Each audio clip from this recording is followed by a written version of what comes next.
اے خداوند یسوع، میری روح کو قبول کر۔ باپ اور بیٹے اور القدس کے نام سے آمین۔ میرے عزیزو، آئیے ہم خداوند اپنے خدا کا شکر کریں جس نے آج کا یہ خوبصورت دن ہماری زندگی میں بڑھا دیا۔ تو آئیے عزیزو، ہم آج کے دن کا آغاز بائبل مقدس کی تلاوتوں سے کرتے ہیں۔ آج کی پہلی تلاوت رسولوں کے اعمال اس کا 7واں باب 51ویں آیت سے لے کر 8ویں باب کی پہلی آیت تک۔ اے سخت گردن والو اور دل اور کان کے نامختونوں، تم ہر وقت روح القدس کا سامنا کرتے ہو۔ جیسے تمہارے باپ دادا تھے ویسے ہی تم ہو۔ انبیاء میں سے کسے تمہارے باپ دادا نے نہیں ستایا؟ انہوں نے تو اس صدیق کی آمد کے پیغمبر قتل کیے، اب تم اسے پکڑوا کر خود اسی کے قاتل بن بیٹھے۔ تم نے فرشتوں کی معرفت شریعت کو پایا لیکن اس پر عمل نہیں کرتے۔ وہ یہ باتیں سنتے ہی اپنے دلوں میں جل گئے اور اس پر دانت پیسنے لگے۔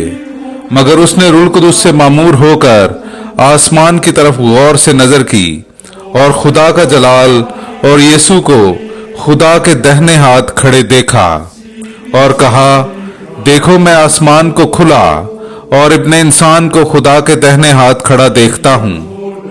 اس پر انہوں نے بڑے زور سے چلا کر اپنے کان بند کر لیے اور ایک دل ہو کر اس پر لپکے اور شہر سے باہر نکال کر اسے سنگسار کرنے لگے۔ اور گواہوں نے اپنے کپڑے شاؤل نامی ایک نوجوان کے پاؤں کے پاس رکھ دیے۔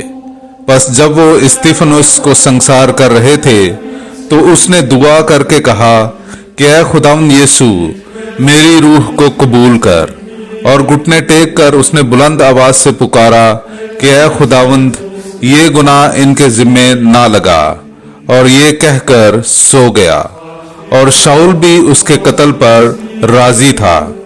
اسی دن یروشلم کی کلیسیا کے خلاف سخت ایذا رسانی برپا ہوئی، اور رسولوں کے سوا وہ سب یہودیہ اور سامریہ کے علاقوں میں پراگندہ ہو گئے۔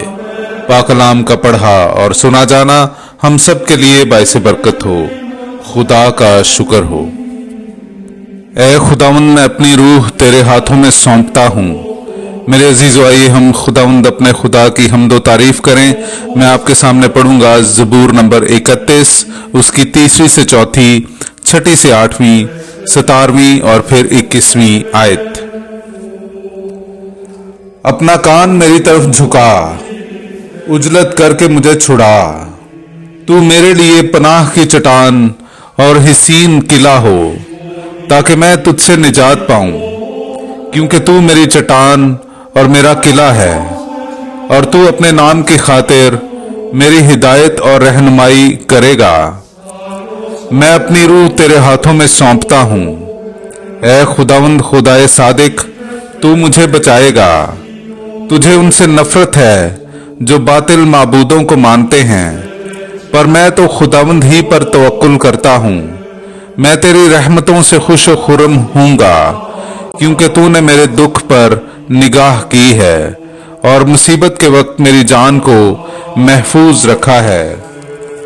اپنے خادم پر اپنا چہرہ جلوہ گر فرما، اپنی شفقت سے مجھے بچا لے۔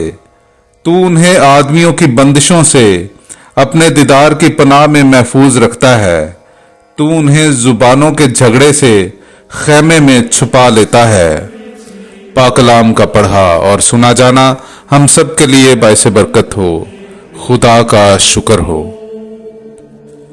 موسیٰ نے تو وہ روٹی تمہیں آسمان سے نہ دی، یہ میرا باپ ہے جو تمہیں آسمان سے حقیقی روٹی دیتا ہے۔ میرے عزیزو، آئیے ہم آج کا انجیلی اقتباس سنتے ہیں۔ انجیل مقدس بمطابق مقدس یوحنا اس کا 6 باب 30 آیت سے لے کر 35 آیت تک۔ تب انہوں نے اس سے کہا، پس تو کون سا کرشمہ دکھاتا ہے تاکہ ہم دیکھ کر تجھ پر ایمان لائیں؟ تو کیا کرتا ہے؟ ہمارے باپ دادا نے بیابان میں من کھایا، چنانچہ لکھا ہے کہ اس نے انہیں کھانے کو آسمان سے روٹی دی۔